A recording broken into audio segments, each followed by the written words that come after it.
Welcome to Trigger Talk, your place for everything first-person shooters like Call of Duty, Battlefield, and so much more. I'm your host, Sage Goodwin, and as always, I'm joined by Sammy Boy. How you doing, man? I'm doing well, man. How are you? Doing fantastic, ready to hop in. And today we're actually talking about Battlefield. We've got some more details on the future of the Battlefield franchise, and it's getting pretty juicy. So let's jump in. I'm not even going to make the joke that I was going to make just to save you the pain that a certain former Australian man has caused your entire country. We were joking around before we started recording this to all you listening that Andrew Wilson is no longer Australian. We don't even want to disrespect other countries and say where he's from, so we're just going to say that he is from elsewhere, and yeah, that's all we have to say on that. I've never really been a big Andrew Wilson fan. A lot of the stuff he does and says is just, it's like genuinely cringeworthy stuff that I just go, what on earth? How do you have that job? Like, it's just confusing, but we'll no doubt dive a bit deeper into why that is the case in this episode. Somehow Andrew Wilson returned. So what we're talking about is Andrew Wilson on the recent EA investors call said some things about Battlefield, one of which is something that we've heard before, which is around Battlefield 2042 with, quote, with each immersive action-packed season of Battlefield 2042, players have made it clear that they wanted an even deeper experience. Our teams have listened to the community and have learned valuable lessons and are driving to the future. Interesting. Something we've heard before. Yeah. So there's some other things he says that just sounds entirely contradictory to that entire sentence. But we shall get into that. Yeah, but like he says they're building, quote, a Battlefield universe across connected multiplayer and single player experiences. That's something that he said, I think it was last year, that he made that statement, as well as something that didn't age quite well. He said, insisted on, quote, compelling storytelling, end quote, is part of the formula. Generally, that was the idea until he went and canned the whole studio that was supposed to be working on the single-player story side of things. But apparently people within EA, including Andrew Wilson, which I cannot imagine him ever playing a video game. I thought the same. But he says, a few weeks ago, I was visiting with the teams and I couldn't be more excited about what they showed and what we were able to play. Like, I cannot imagine him sitting with a controller in his hand. No. This guy that is part of like one of the biggest like game publishers sitting down and playing a video game. Like, that is really what's wrong with the gaming industry, isn't it? That we look at the CEO of one of the biggest companies in the entire gaming industry and we think it's hilarious to think of him playing a game. Like, that's just so disconnected they are from what they do that it's actually like comedic to think of them doing what they are making. So Todd Howard, I totally get that. I understand that he plays video games. Even like a Phil Spencer, he's clearly a big Phil gamer. Spencer, he's got an insanely high like gamer scores, playing tons of games. Andrew Wilson, I cannot imagine. Bobby Kotick, the former CEO of Activision, Blizzard, all that garbage. I can't imagine him ever playing video games. Like, there's a few out there, just like, can't picture you ever playing a video game in your entire life. Yeah, and the thing is, they probably do not at all. Like, they just, that's the industry that they're in, and they probably could not care less. They have people that play video games for them. Yeah, exactly. They just have people below them that just say like, yep, this is good, and then they just believe what they say. So yeah, it's I'm curious. I actually wondered if what he said was even true. I wonder if he even played it or if he just was there in the building and just said, yeah, I played it. It was really good. You wouldn't know what a good Battlefield is, Andrew. Don't talk like you know, like you know what a good Battlefield game is. But yeah, there's some other things he's also said that have it's all just a little bit confusing the last couple of days. Yeah, it's an odd time for Battlefield. It's an odd time for the gaming industry as a whole right now. And if you're in the gaming industry, it's just a hard time, period, with all the layoffs and cancellation of studios and games and that whole variety of things that's been happening on the Xbox side of things, and EA as well. There's tons of shifts. There's tons of like reorganization, tons of layoffs. So it's a really, really hard time to be in the game industry right now. And then there's the whole idea of what was the thing he said about really excited about the live service that this game is going to be or something along those lines. Yeah, it was something about like how they had learned from their previous I think it even was the previous Battlefield like journey, and they sort of said like we've learned a lot from that, and this is going to be this upcoming one is going to be a great live service. Like that's the buzzword that he goes to, which is just the complete opposite of what we want to hear. Like that instantly strikes fear into the Battlefield fan base of like, oh, not again. Like, are we doing? It was more just the fact that it was like something about like how they had learned and, you know, improved from that. But we're going to do the same thing again. Like, what do you mean? Like those two things, you cannot say those in the same sentence and it makes sense. That's not how it works. Here's the direct quote. Quote, "It will be a tremendous live service." End quote. Oh, goodness. Why? My question, okay, is, well, firstly, why would you say that? Like, why is that what you go to? Why don't you say it will be a tremendous video game?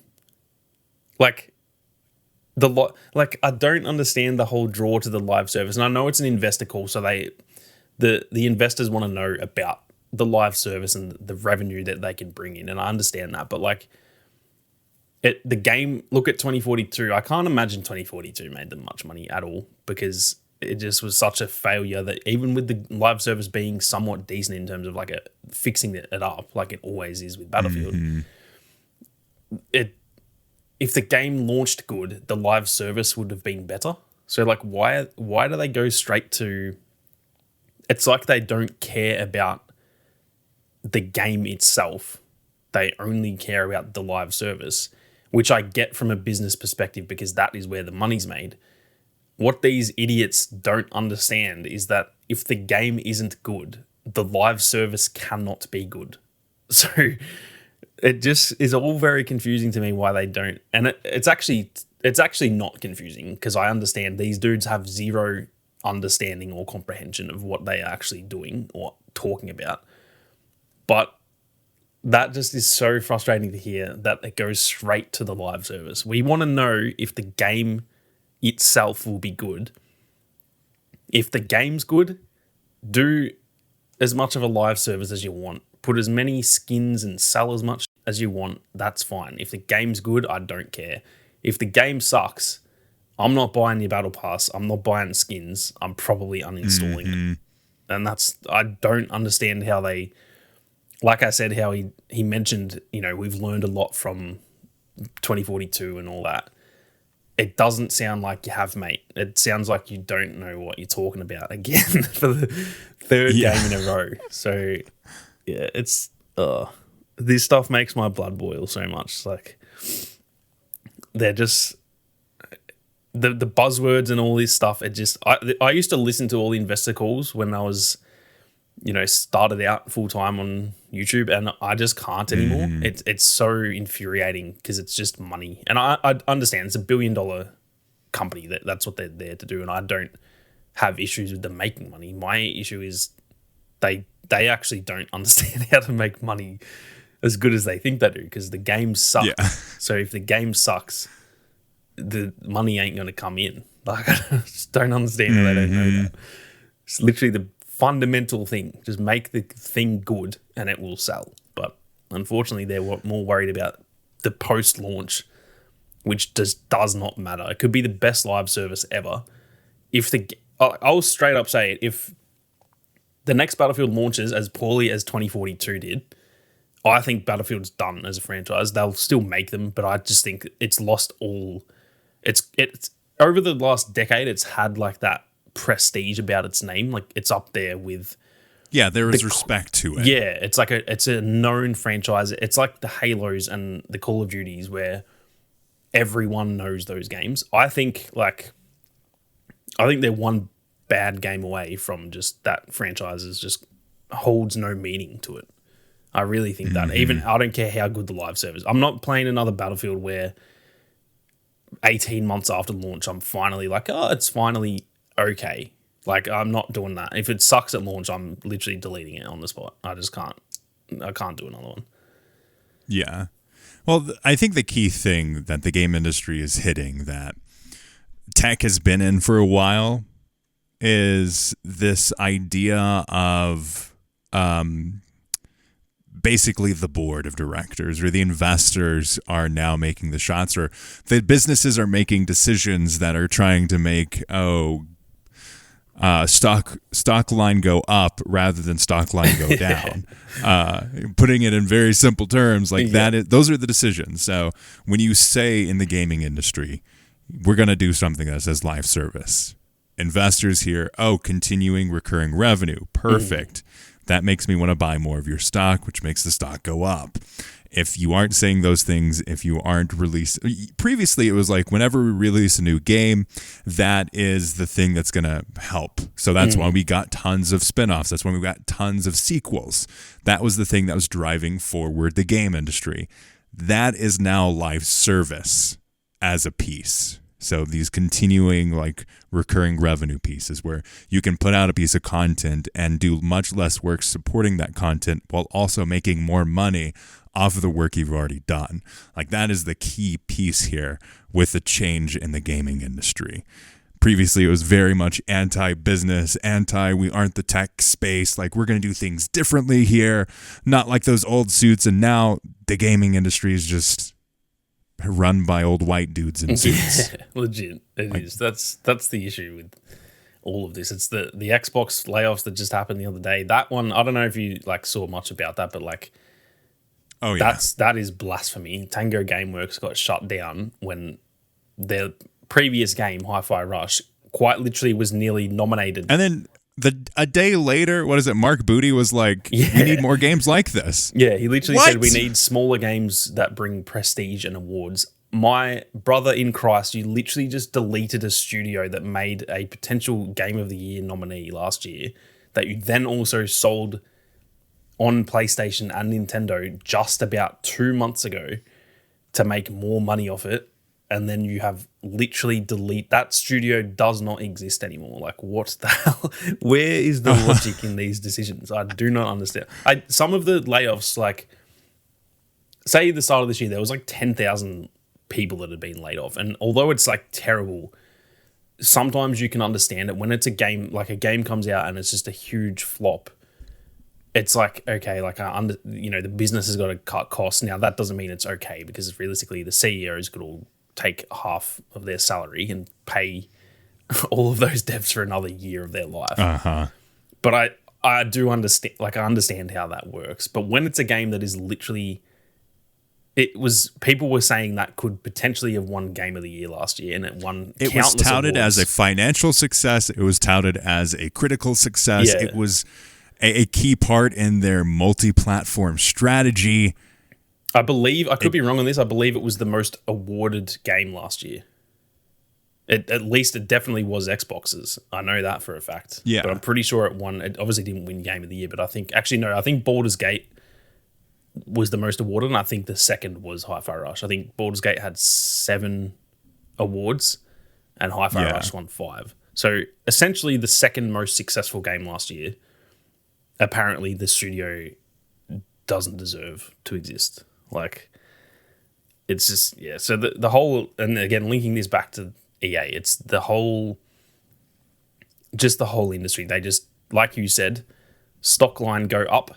If stock line not go up equals bad. That is literally all they care about. That's pretty much as simple as I'm sure that's the only way they can understand it, those people at the top, because they clearly just don't understand anything else about the whole industry. So it's unfortunate, man, and it'll never change. Like, it's gotten to this point, there's so much money in it, it will never like go back to being an art form. It's just a business now, unfortunately. So it's frustrating. I just hope that eventually these old white dudes will get so old that they will not be here anymore, and hopefully that's when stuff starts to change, but there'll just be new old white dudes in their spot, so probably not. It's just a very frustrating situation. There's definitely going to need to be a shift in the gaming industry at some point to have this return to form. I think the game industry and the movie industry are in a very interesting place because they are focusing on these big blockbusters. They're focusing on these established franchises. Eventually, people are going to get burnt out on the same stuff over and over again. Even if it's a new story in the same world, that familiarity is going to get people burnt out. People aren't going to want the same story told in various universes. They're going to want new stories told in new universes, to have new experiences, to build new nostalgia. It's probably going to take a while. Because as a society, as a culture, especially in entertainment, we are geared towards nostalgia. If something's worked in the past, it's probably going to work in the future. I watched this as a kid, so that's why I like it now. Even if the new entry isn't that great, I'll still watch it. So there's this built-in nostalgia, familiarity, as well as just teammanship almost, of if this is going to be there, I will be there too. Yeah, I think that'll eventually go away as we all as customers or people that enjoy watching or playing these games and entertainment mediums, as we get more and more burnt out and less respected. I think that's where things are going to end up shifting a bit. Yeah, I agree, and I think that's the issue that we are probably about to face in the next 5 to 10 years, is that you look at what happened with Tango Gameworks and Hi-Fi Rush. That was a really creative, a bit of a risk-taking game. They made The Evil Within before that, which is a horror game, so it's a complete different, it's a risk that they took, and it paid off. Well, everyone thinks it paid off except for apparently Microsoft. And now it's to all these dev studios, it's okay, we could take a risk and try and make a really amazing game. You look at so many of the games that have come out over the last few years that have been all-timers. You look at a Baldur's Gate 3 that kind of came out of nowhere, and it's one of the most awarded games ever. Mm-hmm. Those games take risk. Any art form that is trying to push the boundaries and create something new and inventive, there's risk. There's always risk involved. And I think what's going to happen now with the whole the layoff situation, these teams are going to start looking at Tango Gameworks and go, well, I don't want to take that risk because we're going to get laid off if that happens. So let's just go make the most bland, safe, boring game we can that will sell copies, and it will be the most mid video game ever, aka Call of Duty. And we'll just do that forever. So I feel like we are now about to enter an era of the most mid video games ever. There'll be, of course, some bangers in there. There'll just there's those studios say Insomniac, and there's always those teams that just the standouts will be more and more visible. Yeah, exactly. And all these other studios though,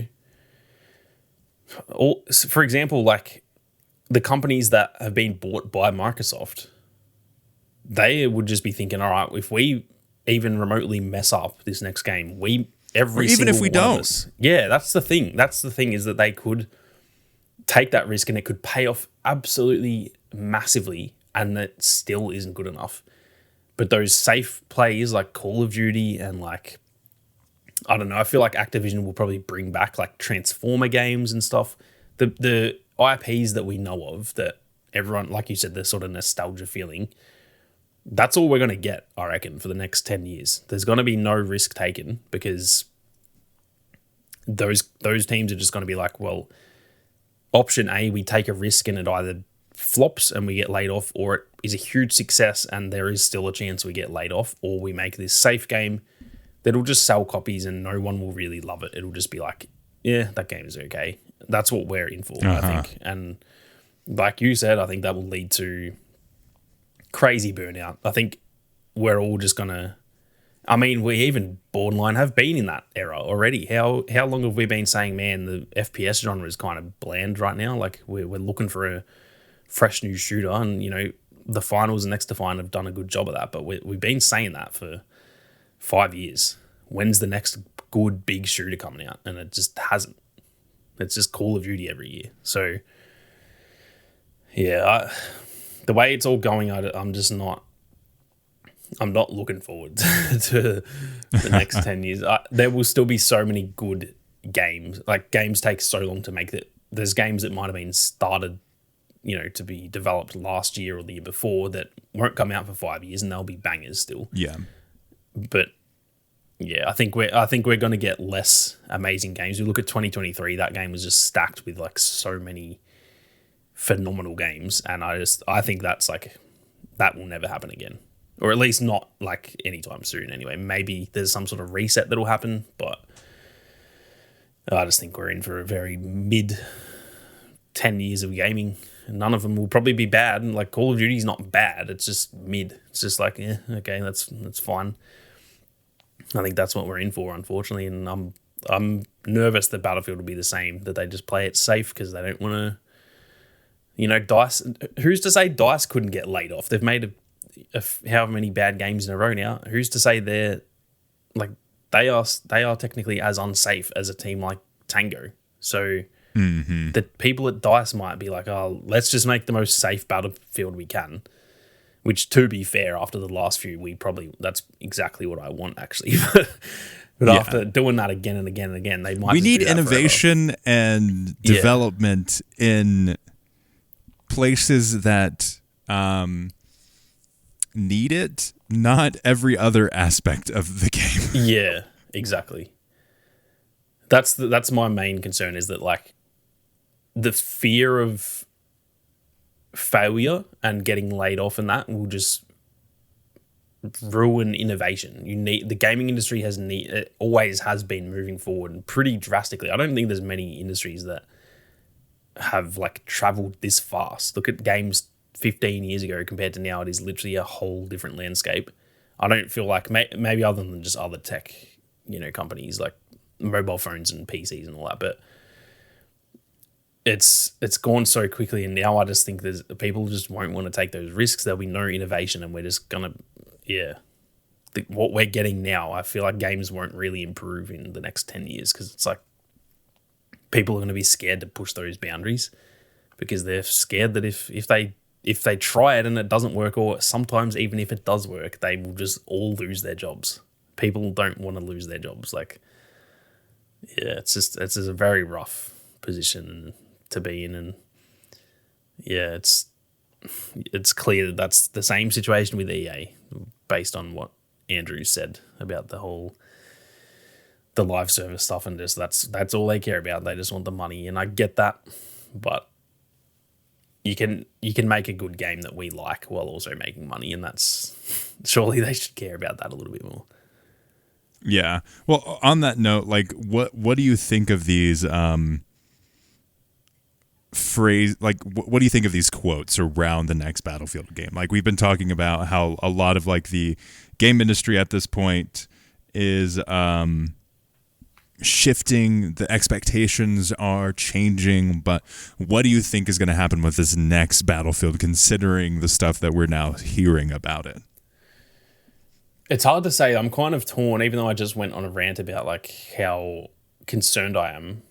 I'm sort of torn between either it will be just very mid and very safe and just the most like 7 out of 10 game ever, or my more maybe naive and hopeful side thinks that with the extra year of development that they've never really... have we ever had a 4-year cycle for Battlefield? I don't think we have. I could be wrong. Maybe back in the day. I'm not sure. But definitely not since about Bad Company 2 onwards. Since I've been playing, it's kind of been every 2 years and most recently every 3. So I think 4 is the longest it's been. But yeah, please do correct me if I'm wrong on that. to those watching. But I just think with that extra time and potentially, I said this before we started recording, I don't know how much Vince has to do with it. He's meant to be the head of Battlefield, but he does so much that I don't.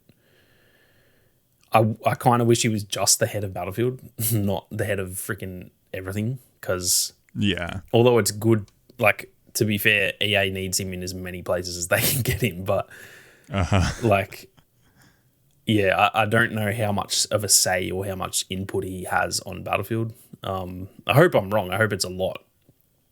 But yeah, that's kind of concerning. But if it is a lot, if he has his way with the game and, he gets to decide a lot of the key elements of the game, and then that extra year of development, even the extra experience that this new DICE team have, because obviously leading into 2042, they were all very new and inexperienced.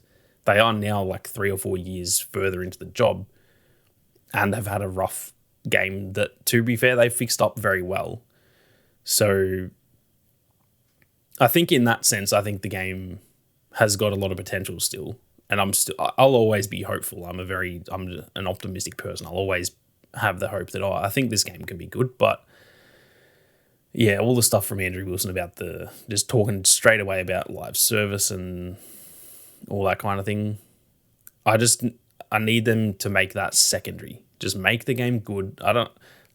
All the people listening are probably that sick of me saying this at this point, but it's just, to me, as simple as just make the base game just nice and sturdy. Don't try and break, new ground and bring in freaking tornadoes and stuff. I don't need that. Just make it good, nice and crisp shooter. It doesn't need 100 elements. It can be a little bit even underwhelming in terms of how much to it there is. I don't need like 40 game modes. I just want like the core Battlefield modes, good gunplay, a cool setting that's just like grounded and realistic, sort of. Yeah, that's all I need. If it's not buggy and it just is nicely balanced and just plays pretty well. Not even saying it has to be the best. Just play at a 7.5 out of 10 at launch. Then you can do whatever you want with the live service. Because if the game's fun and if I want to play the game, I will buy the battle pass. I will buy skins. I will have fun with the game. I'll support it for years. And I say I will. I don't want to speak for everyone. I'm pretty sure most Battlefield fans would feel the same. Most people are okay with buying the battle passes and stuff if the game's fun. So you make your money doing it that way. And that's all I hope is that. Well, that's how you should start. You should start with a good foundation and expand through that foundation with a live service. Not say, let's make a great live service and then think about the game second. Yeah, exactly. Because it's proven. I don't know how they don't know it, but it's proven time and time again, not even just DICE games, like just so many games out there. If the game isn't good, I don't care if it's the most well-designed live service in the history of human beings, it will not make money. It's literally that simple. Look at like Suicide Squad and stuff. Like they definitely built that game around how can we make the most money. What do you know? It lost $200 million because the game was absolute arse. So it's just so simple. It just actually makes me that annoyed that they do not understand that. It's just so simple. Make the foundation good, that being the game. Just make the game good. And then from there, sell me your skins, put your little events in, put your battle pass, do whatever you want, as long as it's not obviously scummy, like pay to win stuff. Yeah. I'll happily support games like that. But until they do that, I need them to prove me wrong. I just... This is the game where they need to really... every single launch, they said, yes, we hear you. We've learned from our mistakes. We'll make the next game better, guys. And then they just don't. Yeah. So hopefully that's something that changes as we move into the future.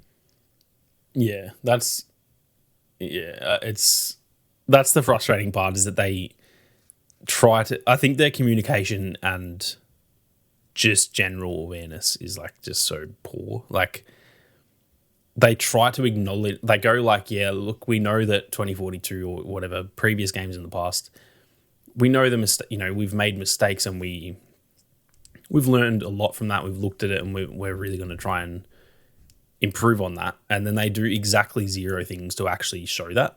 Yeah. They're all words. They just make noises. They just literally say anything that they want and then they don't do it. So until they actually prove us wrong and we play the next Battlefield and we go, oh, damn, this one is actually good, then at that point, I'm happy to eat my words.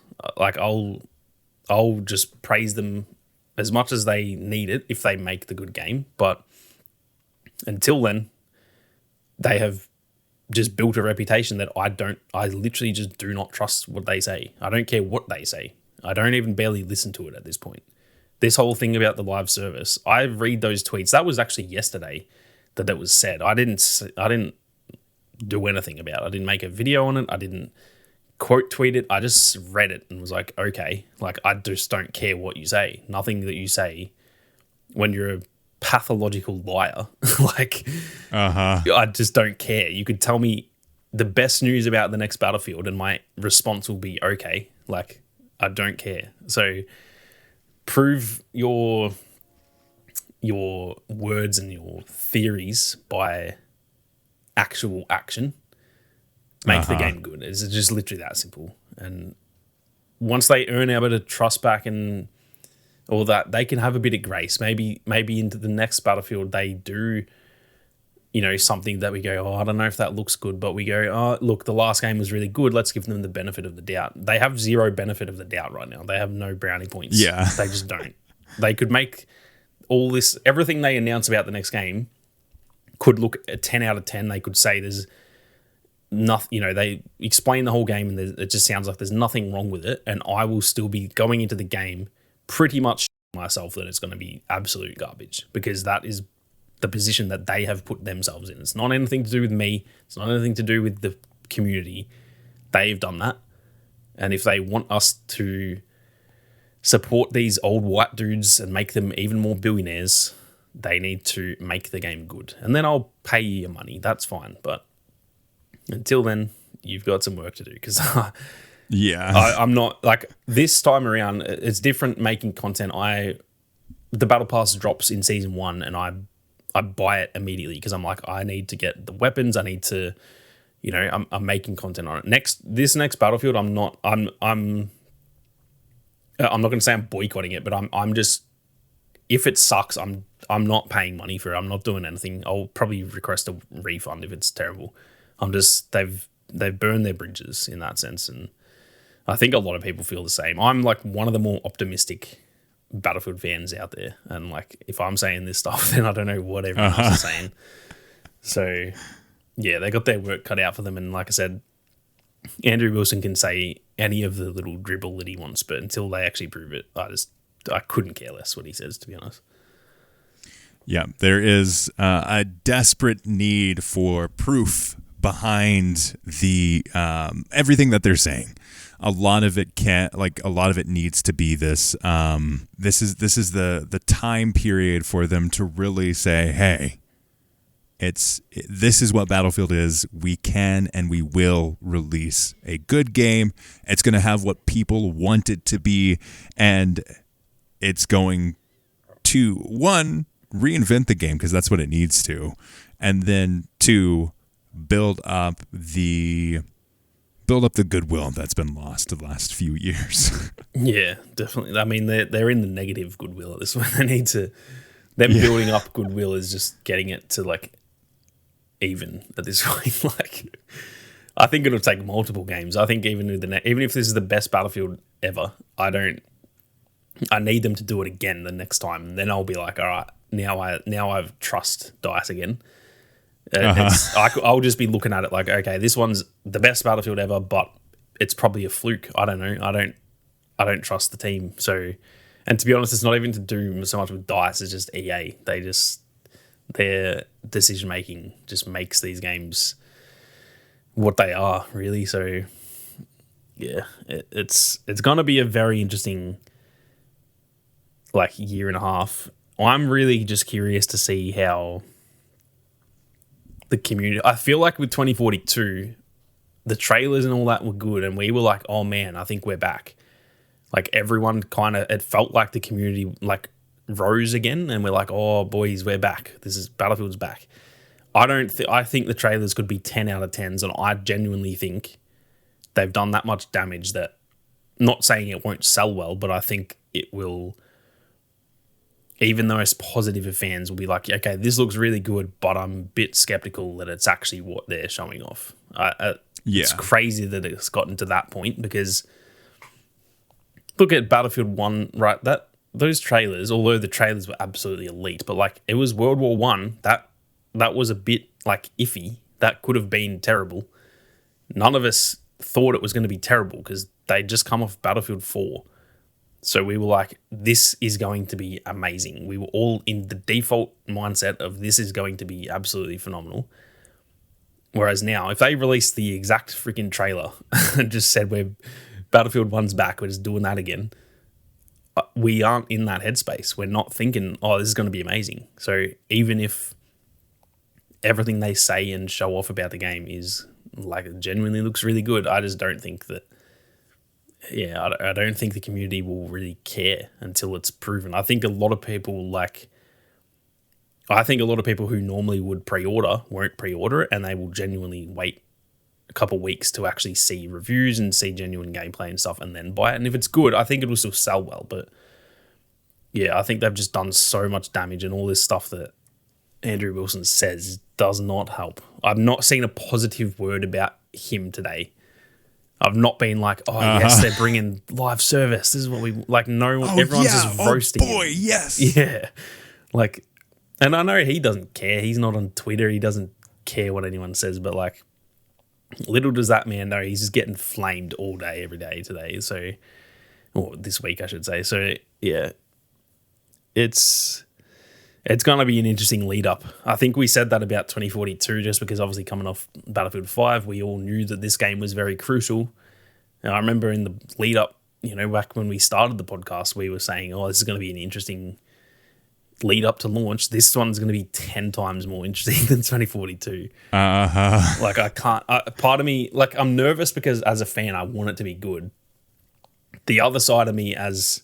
we all love a bit of drama. Creator. Yeah, we all love a bit of drama in our lives. Everyone watches. Give us the juicy tea. Yeah. So, I mean, I'm also sitting there rubbing my hands, going, "Oh, this is going to be fun," even if it's even if it's bad news for me as a fan. If it looks like it sucks or whatever, I'm almost still rubbing my hands, thinking like, "Oh well, everyone, come on, boys, let's go get EA for this. Like, let's roast them." So, yeah, it's going to be very, very fun. Well, fun's not the right word. It's going to be intense and intriguing to watch, I think. But yes, I think intriguing is a good word there because we have so many past examples of them just not quite understanding what Battlefield is or should be, and it seems like the cards are in their favor with the extra development time, with the extra learning experiences, I guess I'll say, with Battlefield 2042, this being their first live service, this being honestly a terrible live service.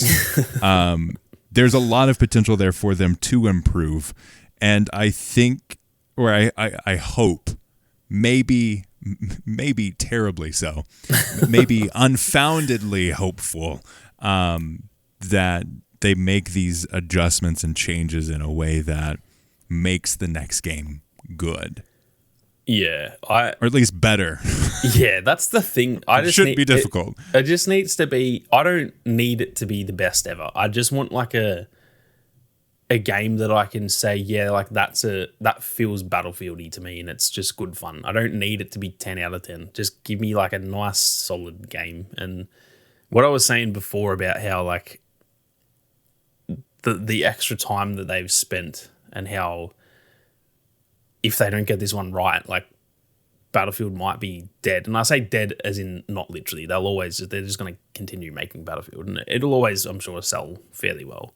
But I mean dead in the sense of what it once was. I think it can still, if the next one's a banger, I think Battlefield can still like sort of come back and it will be, still regarded very highly. I think if this one sucks, I don't think it ever gets back to that spot. And a lot of the reasons for that is that, like you just said, the cards are in their favor. They've never had this much time to work on it. They've never had this much learning experience from the previous games that they should be able to just sort of grab all of that information that they've learned and all the feedback, all the stuff we don't like, all the issues they've created, and they should, on paper, be able to put all of that with the extra development time and stuff into the next game and make it good. And my fear is that, okay, if they don't get this one right, when will they ever? Unless they took a 10-year break and just fully just like stopped Battlefield and come back in 2035, then I just don't think they can ever come back. So that's why I think this one's so crucial. They've got everything they need. They've got, it's a huge company. They've got the backing. They don't have to worry about financial side of things. They've got they should have the experience on that team. They've got good leadership now and that extra year of development that they've never had. So that's why I'm so like, it's kind of now or never for this franchise. And like I said, if it fails, they'll make another Battlefield after, and it'll still sell pretty good, and they'll make their little bit of money off it. But I fear that if this one sucks, it's the Battlefield that we knew. I think that'll be like when it died. I mean, to be fair, it probably died with Battlefield 5. Really, it probably started there, and then it got even more dead with 2042. But. I mean, as much as I love Battlefield 1, and I would say it's my favorite Battlefield game, that's really where things went wrong because they successfully reinvented the Battlefield franchise, but they took the wrong learnings from that experience. Yeah. They said, hey, look, we can do something entirely different, and that's what we should do with every single game we release now. When, no, it's like, no, actually, people like it when you do something unique, but keep Battlefield aspects in the core of the game. Yeah. Yeah, that's the part that just has me concerned, is that there's been enough chances now for them to learn, not even Battlefield, but Battlefront 2 as well. There's countless games they can look at, let alone other games that they didn't even make. Look at Call of Duty. Like, they can, just because they didn't make Call of Duty doesn't mean they can't look at the feedback from it and improve their own game from it. So there's never been a time in gaming history that there is as much feedback and information, not only because it's such a big industry now, there's more players than ever, but also the feedback they were getting in Battlefield 4, that feedback doesn't just not exist anymore. They can still use that feedback. I know times are different, but the stuff that we loved back then, they can still go, oh, look, everyone loved this about that game. We can still use that.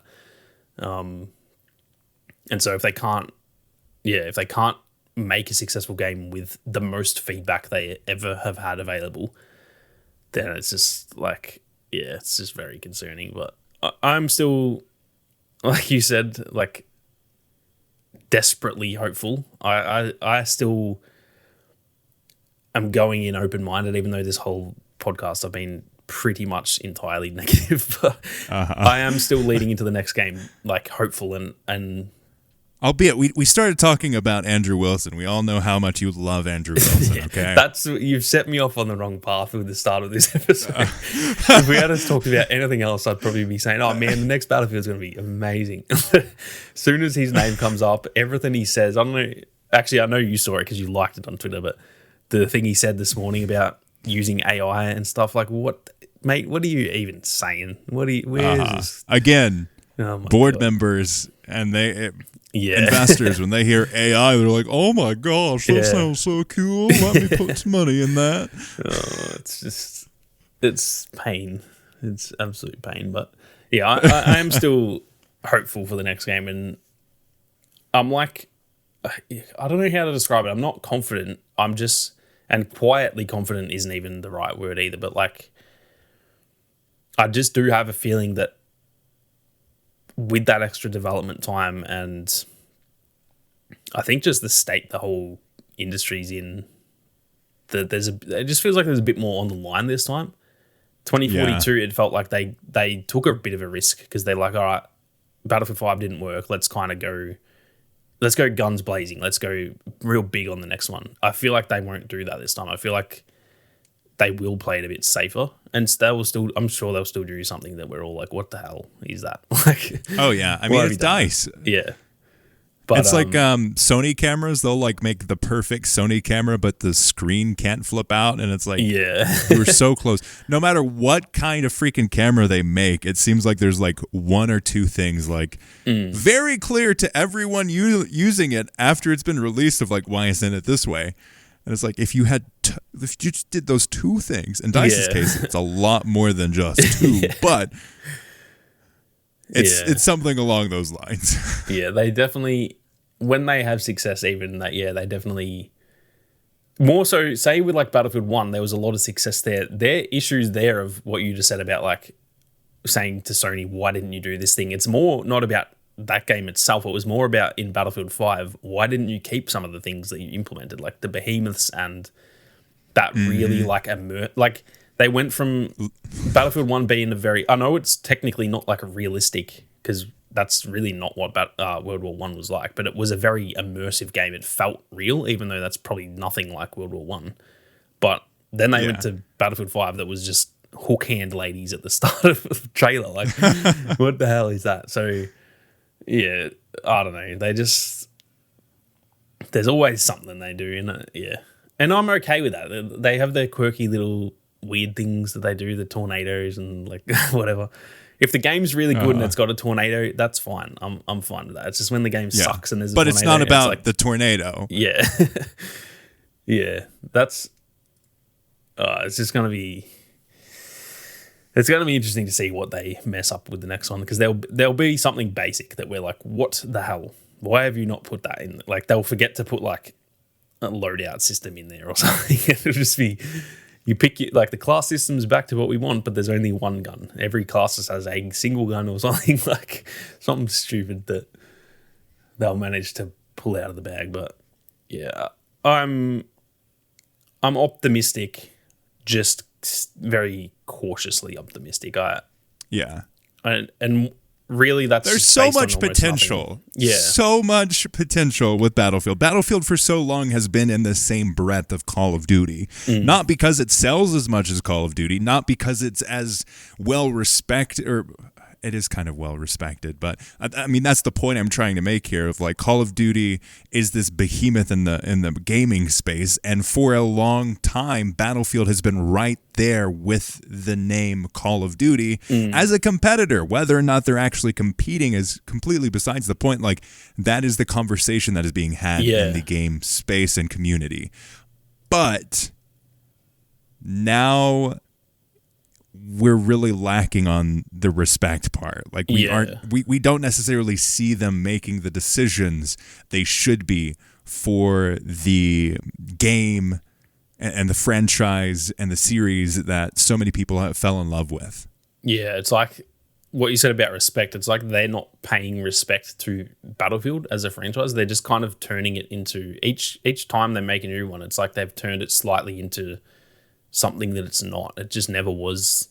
The specialist system and stuff. That isn't Battlefield. You're not respecting the history of the game that your own company made. Like, that's, I think, the thing that, as much as I have my own, I have far more gripes with Call of Duty than Battlefield, which says quite a bit, to be honest. But the thing with Call of Duty that I do respect is that, even though it's actually one of the reasons I can't really stand it these days, they know what they do well, and they just do it every time. They just make very similar games. They had that little period around the time of Battlefield 1 where they were going into space and doing infinite warfare and stuff, but like, they quickly, that's like the every difference. FPS kind of has to do that at some point. Yeah, and that's the other thing, is that I thought that was dumb, but like, I got it. It's like, you can't just do the same, like a modern shooter every year. You got to do something different. So even though it failed, it's like it's fine. You know what I mean? But yeah, the thing with Call of Duty is that they just know what they do well, and they just do it every year.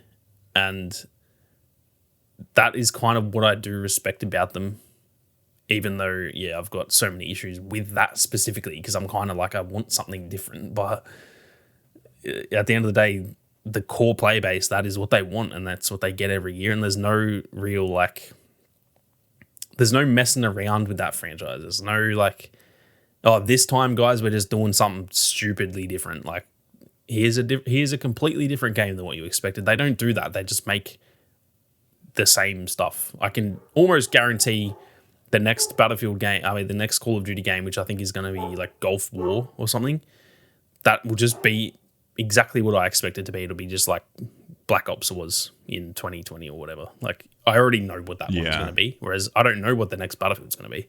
Could be just literally anything. I have no idea. So, yeah, that's the thing that I don't love, is that it's like they don't respect their own existing franchise and just stick to what core values Battlefield has had for 20 plus years at this point. So much potential, man. There's an opportunity here for them to learn, because we've been talking about this when we were at the Battlefield show. We're continuing the conversation now that we're Trigger Talk around how Battlefield 2042 should and still has the opportunity to be the experiment for the next Battlefield game. They had a very green audience, or they had a very green development studio when Battlefield 2042 was in like peak development, which is why it is the way that it is. It's why it's not a Battlefield game, if we're going to be honest here. And then throughout that experience, throughout the back and forth between the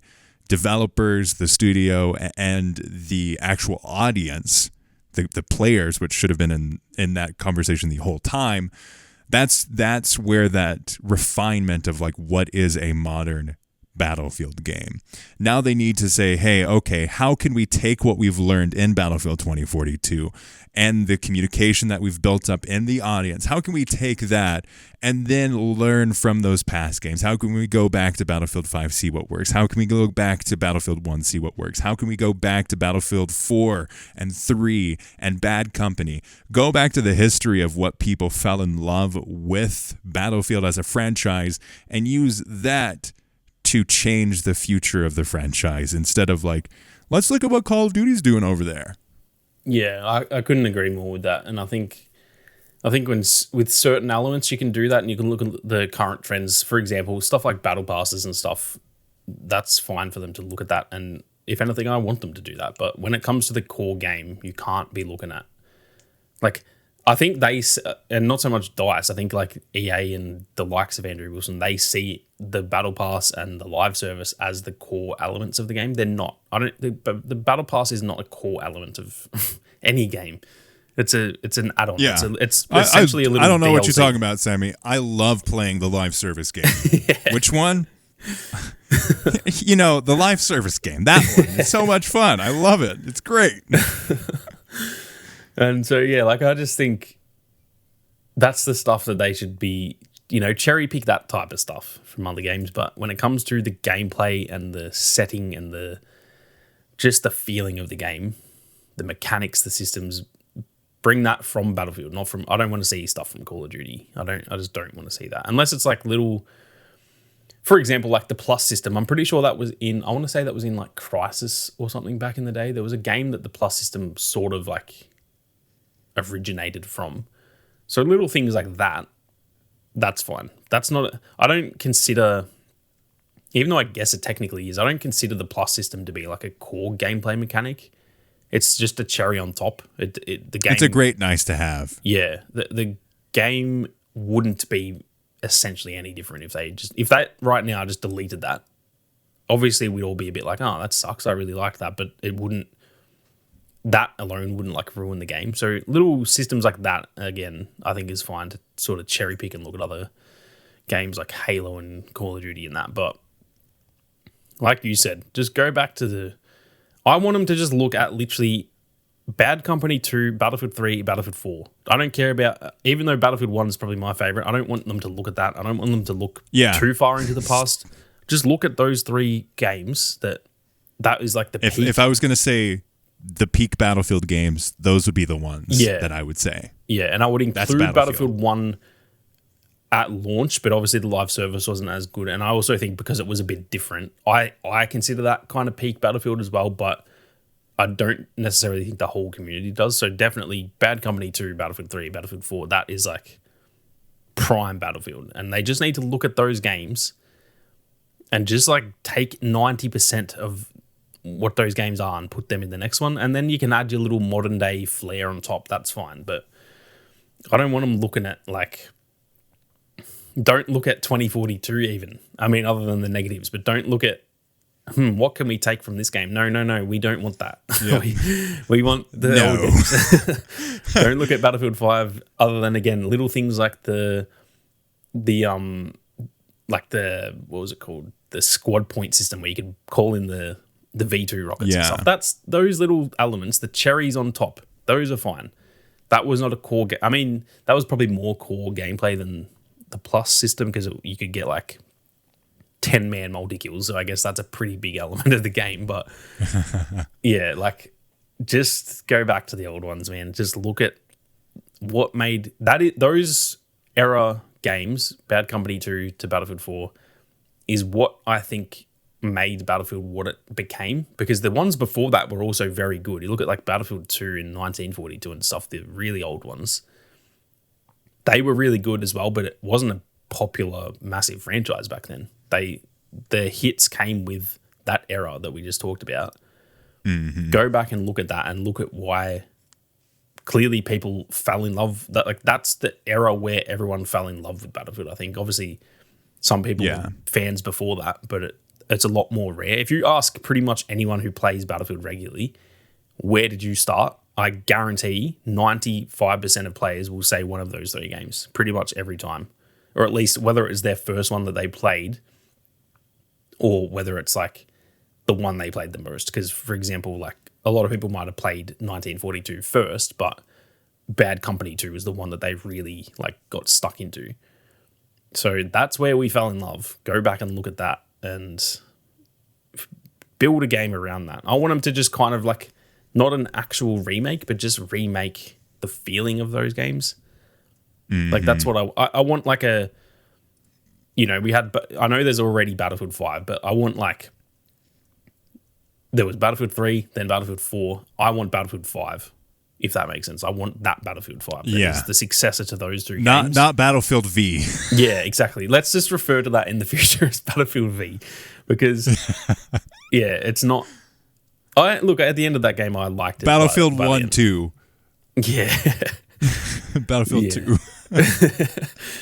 I just want like that true successor to Battlefield 4, which like they tried to sort of make 2042 come across that way. It just wasn't.